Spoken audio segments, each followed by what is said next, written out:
ডিএমরা শুনতে পাচ্ছেন? আপনার ওখানে তো আজকে আমার একজন পুরো সহকর্মীকে মার্ডার হয়ে গেল এসপির অপদার্থতার জন্য।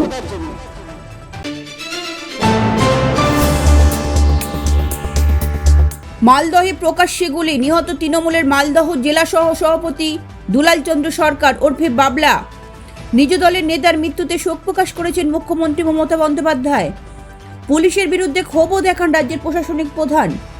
বৃহস্পতিবার সকালে ইংরেজবাজার শহরের ঝলঝলিয়ায় নিজের কারখানার কাছে দাঁড়িয়েছিলেন দুলাল।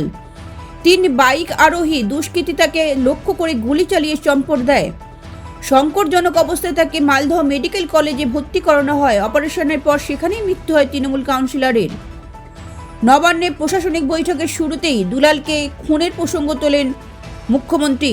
তিনি বলেন, আমার পরিচিত সহযোদ্ধা দীর্ঘদিন আমার সঙ্গে কাজ করেছে, বাবলা সরকার আজ খুন হয়েছে। এরপর পুলিশের বিরুদ্ধে তোপ দেগে মুখ্যমন্ত্রী তথা পুলিশ মন্ত্রী বলেন, অবশ্যই পুলিশের গাফিলতিতে খুন হয়েছে।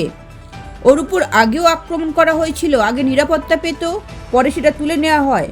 রাজ্যের 2 মন্ত্রী ফিরাদ হাকিম এবং সাবিনা ইয়াসমিনকে মালদহে যাওয়ার নির্দেশ দিয়েছেন মুখ্যমন্ত্রী।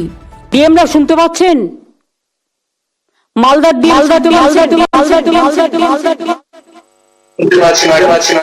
আপনার ওখানে তো আজকে আমার একজন পুরো সহকর্মীকে মার্ডার হয়ে গেল এসপির অপদার্থতার জন্য।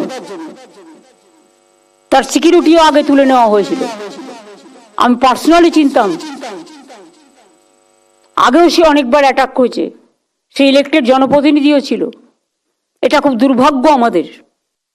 ওখানে বর্ডার আর কালিয়াচক নিয়ে যদি ব্যস্ত থাকেন তাহলে কিন্তু জেলার ডেভেলপমেন্ট হবে না। Please forget that. ওখানে প্রোটেকশন করুন। আর বিএসএফ এর সাথে অ্যাডজাস্ট করে অনুপ্রবেশকারীদের ঢোকাচ্ছেন আপনারা, কেউ প্রতিবাদ করছেন না। আপনারা ঢোকাচ্ছেন না, ঢোকাচ্ছে বিএসএফ। ব্যুরো রিপোর্ট, লটারি সংবাদ।